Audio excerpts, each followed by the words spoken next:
फैसला। One rank one pension के फैसले में किया बदलाव। 1 जुलाई 2014 के बाद रिटायर होने वाले लोगों पर लागू होगा वन रैंक वन पेंशन योजना। सरकार पर सालाना 8,450 करोड़ रुपए का खर्च। ओमिक्रॉन के नए वेरिएंट BF7 को लेकर भारत सरकार अलर्ट। सभी राज्यों को दिशा निर्देश जारी। Test, track, treat and vaccination के साथ एहतियात बरतने की अपील। कोरोना के नए वेरिएंट को लेकर एमपी सरकार अलर्ट। बैठक में सीएम शिवराज ने दिए निर्देश, स्वास्थ्य अमले को अलर्ट रहने का आदेश। सरकारी योजनाओं में गड़बड़ी के बाद एक्शन में सीएम शिवराज सिंह चौहान आगर मालवा के अफसरों के साथ करेंगे बैठक। प्रशासनिक कसावट के लिए सीएम लेंगे बैठक। नई शराब नीति पर उमा भारती का बड़ा बयान, नई शराब नीति में ना हो एक भी खामी। हरदा जिले के अंडिया गांव में दिया बयान। सागर में कार से कुचलकर युवक की हत्या, मकरोनिया के बीजेपी नेता पर हत्या का आरोप। डेयरी में काम करता था मृत युवक, कुचलने की घटना सीसीटीवी में कैद। बैतूल नागपुर 4 लेन पर भीषण हादसा, तेज रफ्तार कार सामने से आ रहे ट्रक में घुसी, हादसे में 4 लोगों की मौत। दमोह में असर जवान की चौकी के सामने बेरहमी से हत्या, वारदात के बाद आरोपियों ने चौकी पर जमकर की पत्थरबाजी, सीसीटीवी में घटना कैद। ग्वालियर में रिटायर्ड पुलिसकर्मी की खुदकुशी के मामले में 10 पर केस दर्ज, पुलिस ने 4 आरोपियों को भी दबोचा। रेप केस में फंसाने की धमकी देकर ब्लैकमेल करने का मामला। हरदा में पुलिसकर्मी की करतूत ने वर्दी को किया शर्मसार, नशे में धुत रहा आरक्षक और लोग उड़ाते रहे मजाक। वीडियो वायरल होने के बाद एसपी ने किया निलंबित। रीवा में युवक ने की प्रेमिका की पिटाई, स्थानीय लोगों ने छुड़ाकर अस्पताल में कराया भर्ती। मारपीट का वीडियो वायरल होने पर पुलिस ने मामला किया दर्ज। छत्तीसगढ़ बोर्ड परीक्षा में प्राइवेट छात्रों को राहत, परीक्षा फॉर्म भरने के लिए अंतिम तारीख बढ़ी, अब 26 दिसंबर तक भर सकेंगे फॉर्म। बीजेपी और आरएसएस पर सीएम भूपेश बघेल ने साधा जमकर निशाना, कहा बीजेपी का किसक रहा आधार, संघ प्रमुख जा रहे मस्जिद और मजार, क्रिसमस पर दे रहे भोज। जगदलपुर में नक्सलियों के खिलाफ अभियान पर बड़ी बैठक, सीआरपीएफ, बीएसएफ सहित एयरफोर्स के अधिकारी बैठक में मौजूद। विकास, विश्वास, सुरक्षा सहित नक्सल गतिविधियों पर चर्चा। कल छत्तीसगढ़ के दौरे पर आएंगी कांग्रेस प्रदेश प्रभारी कुमारी शैलजा। प्रभारी बनने के बाद शैलजा का पहली बार प्रदेश का दौरा, 26 दिसंबर को पीसीसी की बैठक में होंगी शामिल, 27 दिसंबर को दिल्ली रवाना। कल छत्तीसगढ़ के दौरे पर आएंगी प्रदेश कांग्रेस प्रभारी कुमारी शैलजा, स्वागत की तैयारियां तेज। कांग्रेस के राष्ट्रीय अधिवेशन, हाथ से हाथ जोड़ो अभियान सहित अन्य मुद्दों पर चर्चा। कोरिया में नगरीय निकाय उपचुनाव के लिए घोषणा, मनेन्द्रगढ़ नगर पालिका के वार्ड नंबर 3 से सपन महतो होंगे प्रत्याशी। चिरमिरी नगर निगम के वार्ड नंबर 22 से प्रत्याशी होंगे प्रशांत त्रिपाठी। रायगढ़ नगर निगम उपचुनाव को लेकर घमासान, बीजेपी कांग्रेस के प्रत्याशियों ने भरा नामांकन, 9 जनवरी को होगा मतदान। राजधानी रायपुर के देवेंद्र नगर और बैरन बाजार में पानी सप्लाई रहेगी बाधित, 15 दिनों तक शाम को पेयजल की नहीं होगी आपूर्ति। पाइपलाइन इंटरकनेक्शन और टेस्टिंग के कारण बढ़ी परेशानी। गरियाबंद में कॉलेज की छात्रा की संदिग्ध हालत में मौत, जहर खाने से मौत, परिजनों को हत्या की आशंका। अवैध कोयला उत्खनन क्षेत्र पहुंचे नेता प्रतिपक्ष नारायण चंदेल, उत्खनन इलाके का लिया जायजा, विधायक विनय जायसवाल पर लगाया आरोप। कोरिया में ग्राहकों से जबरन सर्विस टैक्स वसूलने के मामले में एक्शन, फूड सेफ्टी टीम ने शुरू की जांच, कस्टमर ने कलेक्टर से की थी शिकायत। पुलिस की सख्ती के बावजूद नहीं थम रही सट्टेबाजी, ऑनलाइन सट्टे का सोशल मीडिया में कर रहे प्रमोशन का वीडियो सोशल मीडिया पर वायरल। धमतरी में NH 30 पर अंबेडकर।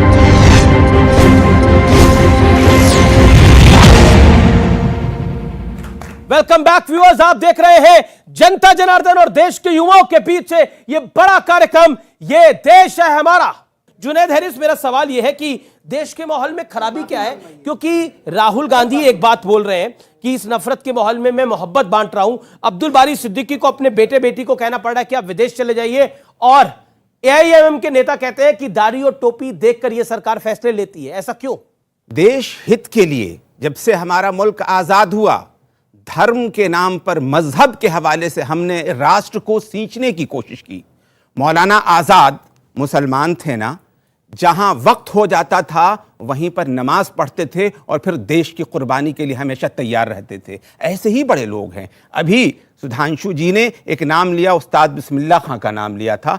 इनका इंटरव्यू मैं याद दिला रहा हूं आपको कि उन्होंने कहा था कि नमाज का जहां वक्त स्टेशन पर वक्त हो जाता है हम नमाज पढ़ लेते हैं। क्या अजीब बात है कि हम कौन से दौर में चल रहे हैं कि अभी हमारे पास वो वीडियो मौजूद है कि गोरखपुर में एक आदमी स्टेशन पर एकांत में नमाज पढ़ लेता है तो पुलिस उसको तलाश कर रही है कि इसने कैसे नमाज पढ़ लिया। सवाल ये पैदा होता है, तो मुल्क में ये माहौल। बारी सिद्दीकी की बात को सपोर्ट कर रहे हैं, लेकिन अपने तरीके से नहीं। मैं क्या कह रहा हूं, तरीके से सपोर्ट कर रहे हैं आप। एक बात तो मैं ये नहीं, एक बात को बिल्कुल मैं नहीं कह रहा हूं। अब्दुल बारी सिद्दीकी की बात को मैं इस लहजे में नहीं सपोर्ट कर रहा हूं कि ये मुल्क हमारा है। हम इसके लिए जान दे देंगे। हम इस मुल्क को छोड़ने की बात नहीं कर रहे हैं, हम इसके लिए कुर्बानियां देंगे कि जिस बुनियाद पर इस मुल्क को आजाद कराया है, इस संविधान के लिए जान की बाजी लगाएंगे। हम मुल्क को छोड़कर जाने की बात जान की बाजी लगाने की जरूरत है संविधान के लिए? संविधान तो है, मुल्क को आजाद कराने के लिए जान की बाजी लगानी पड़ी ना। इन्होंने बिस्मिल्लाह खां की बात कही, मैं पूछना चाहता हूं बिस्मिल्लाह खां को भारत रत्न कब मिला? 2001 अटल जी की सरकार में।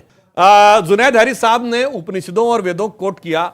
उपनिषद और वेदों में विश्वास रखते हैं? जो लिखा उसको सच मानते हैं? बहुत सोच समझ के बोलिएगा, एंटी इस्लामिक हो जाएंगे आप। अगर आपने कहा कि कुरान के अलावा किसी दूसरी धार्मिक पुस्तक में जो लिखा है उसमें आप यकीन करते हैं तो बहुत बड़ी मुसीबत में फंस सकते हैं। आपको बड़ी नहीं, यकीन करते हैं कि नहीं, सच मानते हैं कि नहीं? यकीन रखते हैं? नहीं, हमारे यहाँ कोई समस्या नहीं है, हमने तो पढ़ी भी नहीं, हमने दावा ही नहीं किया। आप मुझे बोलने देना, आप मुझसे सवाल है बड़ी, आप क्या समस्या है? दूसरे को नहीं कर सकते। रशीदी साहब बोल रहे हैं, बड़ी विनम्रता के साथ इस बात को मैं कहना चाह रहा हूं, हम संविधान में यकीन रखते हैं और संविधान के अंदर जितनी आस्थाएं हैं, जितनी पूजा पद्धति हैं, हम सब संविधान में यकीन रखते हैं और सब के लिए कहते हैं कि आजादी के साथ उस पर अमल करें। संविधान का हिस्सा है कि नहीं है? कॉमन सिविल कोड तो होना चाहिए, नहीं होना चाहिए? मैं तो कहता हूं, चलिए आपको सुनिए। एक मिनट, अगर आप संविधान में यकीन रखते हैं, संविधान निर्माता डॉक्टर बाबा साहब अंबेडकर जी बताएं, जिनकी मृत्यु के बाद वो इस्लाम के हिसाब से जन्नत में गए कि दोजख में गए? बोलिए। एक बात बता दे रहा हूं, बोलिए, धर्म जवाब दीजिए। अरे हम अपने बारे में नहीं जानते, हम बाबा साहब के बारे में क्या बोलेंगे? हम इस बारे में जानेंगे कि हो जाएगा, हम नहीं जानते। बोलिए, आप बोलिए, आप तो मौलाना सर, ये डिबेट नहीं है। बच गए, भागने लगे, भागने लगे, यकीन हो गया कितना संविधान। मेरा जुनैद साहब बुला रहे हैं। हमारा कार्य है अच्छे काम करना, दुनिया में फसाद को खत्म करना होना चाहिए। मैं पूरी तरह से कह रहा हूं, आप इस बात को सुन लीजिए, मैं पूरी तरह से 100% कह रहा हूं कि इंडिया का जो भी कल्चर है, जो भी जीने का तरीका है, उसकी हिफाजत होनी चाहिए। और सवाल ये पैदा होता है कि बिल्कुल पूरी तरह से इस बात को मैं कह रहा हूं। जब ड्राफ्ट आएगा तो उस पर चर्चा करेंगे। आया ना, अभी बताइए, ड्राफ्ट आएगा? अभी तो सरकार का ड्राफ्ट ही नहीं आया। नहीं तो आपकी क्या राय है? तो हमारा उत्तराखंड में हो रहा है, कई राज्यों में हो रहा है, हमारा कोई विरोध नहीं है। क्या है? आपका कोई विरोध नहीं है? कॉमन सिविल कोड पे आपका भी कोई विरोध नहीं है? मेरी राय से सरकार चलेगी? नहीं, राय तो, अरे अभी तो आप हर विषय पर राय देते हैं। नहीं, बताओ चलेगी? जवाब नहीं है तो इधर उधर की बात बताओ, कर अगर मेरी राय से सरकार चले तो मैं देता हूं, बताओ। अच्छा, एक देश बोलो, संविधान आप बोलो, आप चलोगे मेरी राय से? आप भी नहीं चलोगे मेरी राय से? सुनिए बात, बिला वजह। क्या कह रहे हैं आप? आगे आइए। ये पूछ रहे हैं कि हमारी राय से सरकार चलेगी, तो सरकार की राय से आप चल रहे हैं? बहुत बढ़िया। वो कह रहे सरकार की राय से चल रहे हैं। वो सरकार तो सीए भी लेकर आई है, आप तो उसके बारे में भ्रम फैला रहे थे, झूठ बोल रहे थे कि हमारी नागरिकता चली जाएगी। आपकी नागरिकता तो वही की वही है। सुनिए, है ना, भारतीय नागरिक है ना आप? अभी जज्बात में बताइए। जज्बात में नहीं, हम तो फैक्ट में है सर। सुनिए, जज्बात में तो आप आ रहे हैं। सुनिए, हम सरकार की राय पर ही हैं। अगर सरकार की राय पर ना होते, जेल में होते। बिल्कुल ऐसा नहीं है, बिल्कुल ऐसा नहीं है। हम सरकार की राय पर ही हैं। हम जेल में होते अगर सरकार की राय पर नहीं होते। बहुत लोग जेल में पड़े हैं। आजम खान का देखो क्या हाल हुआ, वो सरकार की राय पर अरे आजम खान से आपको बड़ा ये सरकार, वो सरकार की राय पर नहीं था, वो सरकार की राय पर नहीं थे, भ्रष्टाचारी है, वो सरकार की राय पर नहीं था। भाई साहब कर रखी है। ये लो, आपको बीच में बोलने की बड़ी वो है। क्या करे? आप कह रहे हो आजम खान को आप कंपेयर करो आम नागरिक से। कोई ना कोई बात ऐसी निकालोगे। यहाँ बैठे हुए किसी से कोई मुकाबला नहीं है। आजम खान से मुझे मोहब्बत है तो मैं संविधान पे यकीन नहीं रखता। नहीं, रखिए मोहब्बत। बताओ, रखने वाले तो संविधान में भी मेरा यकीन नहीं है। मैं सरकार पर यकीन नहीं है। रखने वाले तो बुरान वानी से भी मोहब्बत करते हैं। क्या करेगा? हम क्या करेंगे? पकड़ेगी सरकार उनको। ये खड़ी तो है सरकार। अगर बुरान वानी से मोहब्बत रखेंगे या दहशतगर्दों से मोहब्बत रखेंगे, पकड़ेगी सरकार। उसमें आप क्या करेंगे, मैं क्या करूंगा? जो देश के खिलाफ जाएगा, देश के खिलाफ बोलेगा, पकड़ेगी उसको सरकार। सर, कॉमन सिविल कोड पर मैं बात करना चाहता हूं। देखिए, कॉमन सिविल कोड पर चर्चा उस वक्त अच्छी लगती है जब ड्राफ्ट आ जाए। पहले सुधांशु त्रिवेदी जी से कहिए कि ड्राफ्ट लेके आए, पार्लियामेंट में रखें, उस पर चर्चा होगी। पहले से पहले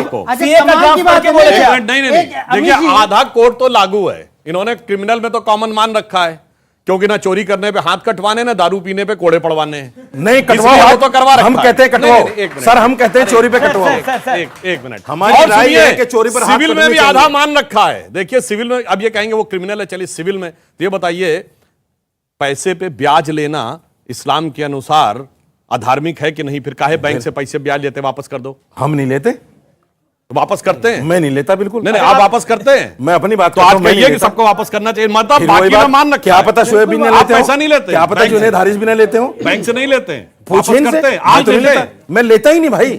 नहीं लेता नहीं, क्या वो तो अपने आप कट के आता आपके अकाउंट में। कमाल की बात। अरे भाई वो लेना थोड़ी पड़ता है, तो वापस करते हैं। सीट भी मेरी, पटरी मेरी और अरे सिक्का मेरे बाप का। अरे भाई सिक्का मेरे बाप का। बैंक से क्रेडिट होता है। कोई बात हो बैंक में अकाउंट नहीं आपका? मेरा अकाउंट है। देखिए इसीलिए मैं बाकायदा, देखिए सुनिए, असलियत क्या मेरी है? जीएसटी नंबर भी है असलियत मेरे क्या है? पास, मैं असलियत टैक्स क्या भी देता है? हूँ भाई साहब, एक मिनट, मैं टैक्स भी देता हूँ। मुसलमान का अर्थ होता मुसल ईमान, जो ईमान का पूरा हो, मगर पहले तो पूरा नहीं, आधा ईमान चाहिए, यानी क्रिमिनल में नहीं चाहिए, सिविल में चाहिए, और सिविल में भी पूरा नहीं चाहिए, सरकार इतना से क्या सा लेना चाहिए, देना सर? इतना सा। ईमान का इसीलिए, सरकार से क्या और लेना लास्ट देना? में एक लाइटर नोट पे एक बात कह दूं। जी, जी। सुनिए, एक बहुत बड़े आपने अच्छा, ईमान का सरकार से क्या लेना देना ये बताओ। अरे भाई आप ही तो कहते हैं धर्म हमारा का सरकार से कोई लेना देना एक- नहीं। एक- काम एक- अलग है, एक- सरकार अलग है। एक- एक- सर धर्म अलग, ये सरकार मुस्लिम अलग। पर्सनल लॉ क्या है भाई? एक-एक करके, एक-एक करके। आप ये मुस्लिम पर्सनल लॉ क्या है भाई? बहुत पढ़े लिखे आदमी, ये सरकार में बहुत धर्म पढ़े है लिखे कि नहीं आदमी भाई? हैं, आप ये ऐसी वक्फ बातें बोर्ड ना क्या करो। है भाई?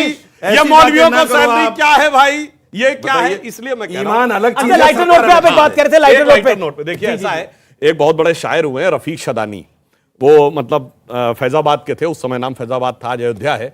उन्होंने इस पे बड़ी मजेदार बात कही है कि भाई यहां से जो लोग जाते हैं हज करने के लिए, चूंकि यहां लॉ अलग है वहां लॉ अलग है, तो उन्होंने एक लाइटर नोट पे एक बात कही, कहीं झुम्मन से कल कहीं बफाती, सोच समझ कर हज पर जायो, हिया की लबझप हुआ न चली है, आपन आपन हाथ बचायो।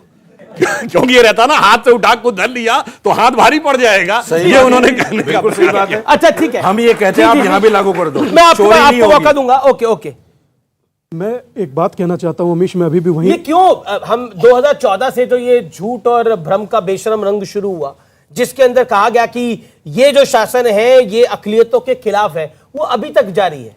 आप पहले तब आमिर खान को लग रहा था, अब अब्दुल बारी सिद्दीकी को लग रहा है। हम ये कह रहे हैं आप हर बात माननी शुरू कर दीजिए, प्लेन भेज करके यहां से लखनऊ बुलवाइए और 5 स्टार होटल में टिकवाइए, तो आप एकदम सही हो जाएंगे।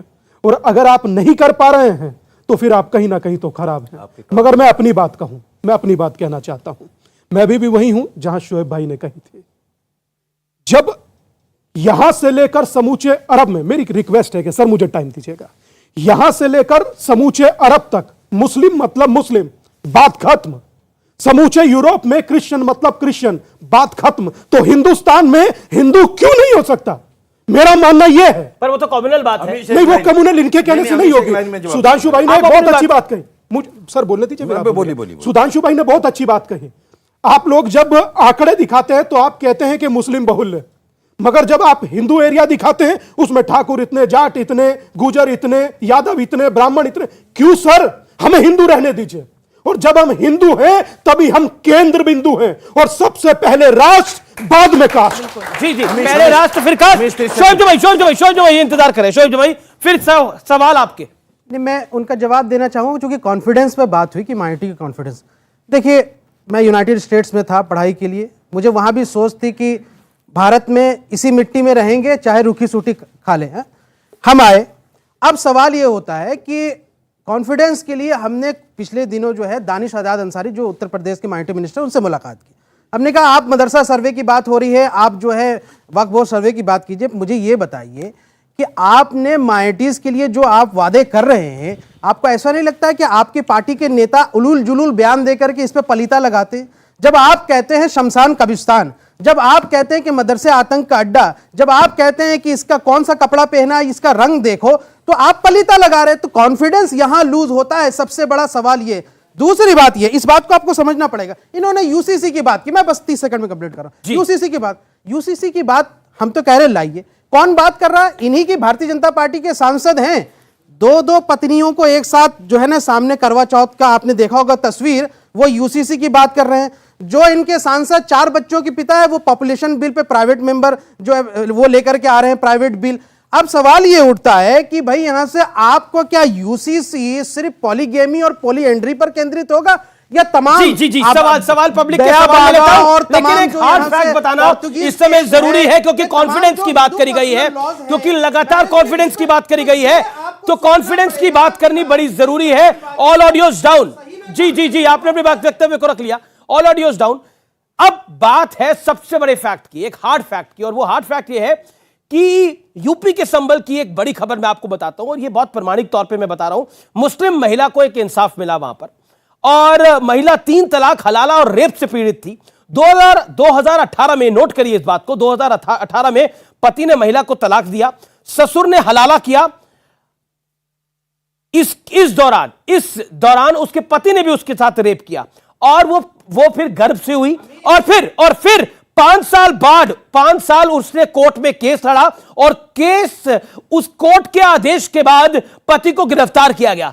यानी 3 तलाक के कानून जिसका विरोध बहुत किया जा रहा था, उसका इंपैक्ट ये हुआ कि एक महिला को इंसाफ मिला जो सबसे महत्वपूर्ण है। इसीलिए मैं चाहता हूं कि कॉन्फिडेंस क्या होता है, वो कॉन्फिडेंस पूछिए उस मुस्लिम महिला के से, वो कॉन्फिडेंस पूछ लिए उस मुस्लिम महिला के मां बाप से, उसके भाई से, उसके बच्चे से। ये कॉन्फिडेंस होता है, और जिस कॉन्फिडेंस को आप डिनाई करते रहे, सीए में किसी की नागरिकता नहीं जा रही थी, झूठ का प्रचार किया गया, झूठ का प्रचार। लगातार बोलने से कुछ नहीं होगा, ऑडियो नहीं जा रहा अभी, लगातार बोलने से कुछ नहीं होगा, लगातार बोलने से कुछ नहीं होगा। झूठ का प्रचार किया गया सीए के अंदर कि नागरिकता जा रही है। आप सब यहां खड़े हैं, निगत यहां खड़ी है, आप यहां खड़े हैं, आप यहां खड़े हैं, सब लोग आप खड़े हैं, किसकी नागरिकता गई? कोई हाथ खड़ा करे। हेल्थ वेलफेयर का डाटा है, ठीक है, अपने 27 लाख हिंदू महिलाओं को बिना तलाक के छोड़ दिया गया, अबॉन्डन कर दिया गया। ये सरकार का आंकड़ा है, और मुसलमानों से ज्यादा डाइवोर्स के केस हिंदुओं में तो डाइवोर्स के केस हो, मुसलमानों में भी हो, ये सरकार का आंकड़ा है। नेशनल फैमिली हेल्थ 3 तलाक व्हाट्सएप पे थोड़ी को दे देगा। शादी में 2.6 मुसलमानों में, और 4% हिंदुओं का आंकड़ा है। अमीर जी ने तो चुप भाई कहा, सब जी ने चीज जानकारी में नहीं अभी है, निगत आगे अब्बास, मेरा नाम है हैं। शोएब जमाई। ये भारत सरकार का आंकड़ा है, नेशनल फैमिली हेल्थ वेलफेयर का आंकड़ा है। हिंदू हलाला तो नहीं करते ना, हिंदू हलाला नहीं करते। कौन नहीं करते? कौन कहता है? मुसलमान जब करते उसको छोड़ दिया ना, छोड़ दिया। दूसरी शादी नहीं करते, नहीं, दूसरी शादी नहीं करते, बिना शादी के महिला के साथ संबंध रखते हैं। नहीं, अमीर जी ये गलत बात है। सवाल बाकी सवाल। अमीर जी ओके, खड़े हो। तो पहले कि सड़क पे नमाज नहीं पढ़नी चाहिए, मतलब पब्लिक प्लेस पे नमाज पढ़नी चाहिए। एक सेकंड, सवाल आ रहा है। मतलब ये बोल रहे हैं कि सड़क पे नमाज पढ़नी चाहिए, पब्लिक प्लेस पे नमाज पढ़नी चाहिए। तो मतलब हिंदू भी फिर वो तो 40 और वो सब सड़क पे चढ़ने से फिर लॉ खराब होएगा ना। आपने बोला है ना, आपने बोला है ना। अभी ये बोले कि कब्रिस्तान की बात होती तो इनके देखिए, मैं आपको एक चीज ये बताइए, इस्लाम के अनुसार पक्की कब्र होनी चाहिए कि नहीं? नहीं होनी चाहिए, बिल्कुल नहीं होनी चाहिए। तो कब्रिस्तान कहां से होना चाहिए भाई? चारों तरफ आपने वॉल खड़ा कर दिया, एंटी इस्लामिक काम तो आप कर रहे हैं। और वॉल होना चाहिए, वॉल होना चाहिए। कच्ची कब्र नहीं होनी चाहिए, ये मेरी जानकारी है। वॉल होना चाहिए, कच्ची तो फिर कब्र भी पक्की और कब्रिस्तान की तरफ दीवार भी पक्की। गलत बातें कोड मत बाउंड्री अलग चीज है, खबर अलग चीज है। कब्र पक्की नहीं होनी चाहिए, क्यों पक्की? बाउंड्री पक्की हो सकती है, इस्लाम में उसकी हिफाजत, बाउंड्री डिफाइंड है, कब्रों की हिफाजत के लिए ये विषय नहीं है। एक सेकंड, निगत है। मदीना में भी चले जाएंगे, मक्का में भी चले जाएंगे, तो बाउंड्री है, डिफाइंड। अच्छा, निगत अब्बास बोलेंगे आप, बोलिए। आ जाने दीजिए ना। जो सनातन धर्म की सच्चाई है कि कोई जाति नहीं है, सारे हिंदू एक है, इस बात को आज अगर दीपांकर भाई ने सभी को बोल दी तो इनको बड़ी तिलमिलाहट हो गई। कम्युनलिज्म नहीं, एक सेकंड ना, कम्युनलिज्म तो ये करते आ रहे अपनी कौम से, कम्युनलिज्म तो ये करते आ रहे हैं। इन्होंने अभी तलाक की बात उठाई कि तमाम हिंदू मर्दों ने तलाक दिया हुआ है। जाके वेद अगर पढ़े होते तो पता होता हिंदुओं में तो तलाक होता ही नहीं है। आप तो कम्युनलिज्म कर रहे हैं मुसलमानों में, महिलाओं को तलाक बोलकर आप बेघर कर रहे हैं, वो है कम्युनलिज्म। जैसे आपने कहा हलाला कर रहे हैं, बेटियों को प्रेग्नेंट कर रहे हैं, वो है कम्युनलिज्म। और छोड़ देते, मदरसे की बात थी ना। अरे चुप हो जाइए शोएब जमाई, निगत अब्बास मेरा नाम है, नाम बदल लिए क्या, नाम बदल लिए क्या? कीजिए, एक बात बताइए, अनर्गल बातें इधर-उधर। अरे सच्चाई से डर गए हो, सच्चाई से डर गए हो। वेद पढ़े होते तो जानकारी नहीं, हिंदू कोडेड बिल में नहीं है, हिंदू धर्म में नहीं है, ये तो क्रिश्चियनिटी और इस्लाम से लिया। हिंदू कोडेड बिल में नहीं है, हिंदू धर्म में नहीं है, हमने माना है। हिंदुओं में तलाक है ही नहीं। एक सेकंड, आपका वो जी अब अपनी सीट पे जाइए। जी वो कह रही है कि वो एक लेडी को नहीं बोलने दे रहे आप। कई महिलाओं ने बोला, भाई एक बात बताइए, एक महिला को बोलने दीजिए। यहाँ पर मदरसों लगातार जुनैद भाई एक मिनट, मेरी बात के बाद आप बोलिएगा जुनैद भाई, मुझे एक बात बताइए। अरे आपको तो मैंने माइक दिया, आप तो वहीं चली गई, थोड़ी देर में मुझे लगता है वहां पे मेंबर ना बन जाए भाई। जी जी जी अमीश भाई, ये कम्युनलिज्म की बात कर रहे हैं, डबल स्टैंडर्ड तो उन्होंने यहाँ दिखा दिया। शरिया के नाम पर मदरसों में बच्चों को सिर्फ कुरान पाक पढ़ाएंगे, कंप्यूटर नहीं देंगे, जो मोदी जी ने कहा है, और आज ही कह रहे कम्युनलिज्म दीपांकर भाई कर रहे हैं। मुझे बताइए, मेरा पॉइंट ये है, मेरा ठीक है, आप you made your point sir. मैं क्योंकि आखिरी दौर है, थोड़े हमारे जो व्यूअर्स यहाँ पर आए हुए हैं उनके भी सवाल हम ले लेते हैं। आप अपना हाथ खड़ा करिए, सवाल पूछ सकते हैं। इतनी पीछे मैं कैसे आऊंगा, आगे आइए निकलकर, आप पहले पूछिए, आप आइए तब तक। आप विश्वास की बात करें कि मुस्लिम महिलाओं का सरकार ने विश्वास जीता, तो क्या बिल्किस बानो मुस्लिम महिला नहीं है? उनके परिवार से पूछा जाए, क्या उनको इंसाफ मिला? उनका विश्वास कैसे जीतेगी सरकार? जी, बिल्किस बानो के ऊपर बोला कि अगर विश्वास की बात है तो बिल्किस बानो को इंसाफ नहीं मिला, कैसे विश्वास जीतेगी सरकार? एक सवाल होता है कि रेपिस्ट को गले लगाया गया, वो 14 साल जेल में रह के बाहर आए। मगर मैं पूछना चाहता हूं, इमराना के साथ बलात्कार हुआ था, इमराना के साथ उसके ससुर ने बलात्कार किया, और उसके बाद सुनिए बलात्कारी को सजा की बजाय पुरस्कार मिला। ये कहा गया कि अब आज से भाई क्या तरीका है, हर चीज सब में बोल रहे हैं। आपकी सरकार उसको संस्कारी कह रही है, बलात्कारी को बलात्कारी कहने की हिम्मत नहीं है। डॉक्टर साहब, मैं आपको बड़ा सम्मान करता हूं, पर इस पे आप मत कहिए। अरे आप शोएब जमाई उसका धर्म मत देखिए भाई, बलात्कारी को संस्कारी कहना बंद कीजिए आप। अरे मैं कह रहा हूं, सुनिए, 15 साल मायने नहीं रखता। अरे भाई सुनिए, आपके होम मिनिस्टर ने उसको इजाजत दी उसको छोड़ने की। अरे संस्कारी कहते हैं उसको, माला पहनाते हैं आप चुप रहिए, आप चुप रहिए। अरे आप चुप रहिए भाई, क्या तरीका आप सब हाँ मैं पूछता हूँ, सुनिए, एक महिला के साथ क्या तरीका है भाई? आपके होम मिनिस्टर है, आपके होम मिनिस्टर है, होम मिनिस्टर देश के, आपके होम मिनिस्टर नहीं है क्या? तो बिल्किस बानो को आपके प्रधानमंत्री नहीं कहेंगे, आपके होम मिनिस्टर आपके संस्कारी कहेंगे। अब सुनिए, मैं कहता हूं अमीश, ये इसको सपोर्ट मत करिए, बस करिए। मैं ये कहना चाहता हूं कि इमराना के साथ आप लगातार बोल रहे हैं। अब मैं कहता हूं इमराना के साथ बलात्कार हुआ, उसके बाद मौलवी फतवा दे देता है कि अब आज से बलात्कार करने वाले अपने ससुर की वो पत्नी और पति की मां हो गई। उस बलात्कारी के लिए क्या किया गया? कोई, और वो मौलवी का मौलवी रहा, सभा की सरकार, किसी ने चू बोला? ये बताइए, दोनों एक ही समुदाय की हैं। इससे सवाल और एक लाइन और बोलिए आप, 10 सेकंड गंभीर सवाल था जो स्वामी जी कह रहे थे, वह बात वहां पे रह गई। इनकी जो भिक्षा यात्रा चल रही, मैं एक बात कहना चाहता हूं, आप में से बहुत से लोगों को नहीं पता होगा, ये जो कास्ट है, ये वर्ड कहां का है? ये अंग्रेजी का शब्द नहीं है, ये पुर्तगीज का शब्द है।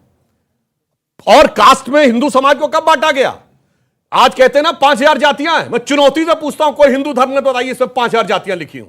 आप कह रहे हैं कि हिंदू एक हो जाएंगे तो सारे केंद्र हो जाएंगे, आप कह रहे हैं कि मुस्लिम एक हो जाएंगे तो सब ठीक हो जाएगा। देश की कोई क्यों नहीं बात कर रहा? आप कह रही है कि मुस्लिम जो वुमेन है उनके साथ बलात्कार हो रहा है, आप कह रहे हैं कि हिंदुओं के साथ बलात्कार हो रहा है।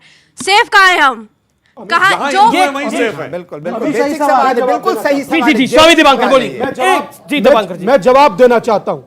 मैं, गुड़िया ने प्रश्न किया, मैं उसका जवाब देता हूं।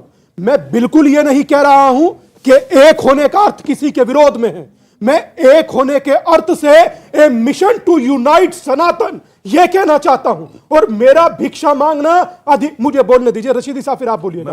मुझे भिक्षा मांगना और मेरा भिक्षा मांगना किसी के विरोध में नहीं है। और सही बात तो यह सर, मेरा भिक्षा मांगने का अधिकार है, और मैं कहूंगा इन्हें, अपने लिए नहीं तो अपनी आने वाली नस्लों के लिए, एक होइए आप सनातनी है, मेरा अधिकार है सर। कोई बात होता है क्या कि अगर कोई एक सनातनी बोलेगा तो उसे कम्युनल कह दीजिए, कोई एक हिंदू बोलेगा तो उसको कम्युनल कह करके अंदर डाल दीजिए, मगर सनातन का एक होना, जातियों में ना बंटना। कौन चाहते हैं कि जाति रहे? आप चाहते हैं कि जाति हो? वही गुड़िया से पूछना चाहता हूं, गुड़िया तुम बताओ, तुम चाहती हो कि जाति रहे? नहीं कोई, मैं यही चाह रहा हूं बिटिया कि जाति ना हो, मैं यही चाहता हूं जाति ना हो। जी सवाल कि मनुवाद के खिलाफ क्या सवाल है? आपको बोलना जल्दी। सर आप कह रहे हैं कि बलात्कारी को बलात्कारी नहीं कह सकते। आप मनुवाद के पहले पन्ने पर बताइए लिखा क्या है, बताइए, हटाइए। हम नहीं जानते, नहीं जानते तो मनुवाद क्या बोलते हैं? आपको जाति नहीं मालूम? सुनिए, नहीं रुके, एक बहुत बड़े दलित चिंतक पेरियार ने बताइए मनुवाद के कितने चैप्टर है बताइए? पेरियार ने मनुवाद को जलाया। अंबेडकर ने यहाँ से मनुवाद को जलाया। मनवंतर चल रहा, कुछ नहीं पढ़ा। अंबेडकर ने महासंवाद के दौरान अंबेडकर साहब ने मनुवाद को जलाया। अगर आप पार्टियों को तोड़ना चाहते हैं तो मनुवाद खत्म कीजिए आप। इन लोगों की ये आदत डबल है, स्टैंडर्ड नहीं इन चलेगा। लोगों आखिरी दौर, आखिरी 30 सेकंड। आदत है मनुवाद, मनुस्मृति। मैंने इनसे कहा दावे के साथ, चुनौती के साथ, और आज आपसे भी कह रहा हूं, अगर ये मनुस्मृति के पहले पन्ने पर बता दें क्या लिखा है। पन्ने नहीं पता, नहीं लिखा, मैं भाई साहब डिबेट छोड़कर चला जाऊंगा। और अगर नहीं पता, एक मिनट ऋग्वेद में कितने मंत्र हैं आप बता दीजिए। और अगर आपको नहीं पता, अगर आपको नहीं पता, ऋग्वेद में कितने मंत्र हैं आप बता दीजिए। ऋग्वेद में कितने मंत्र हैं बता दीजिए। आप तो महापुरुष हैं, आप तो महापुरुष हैं।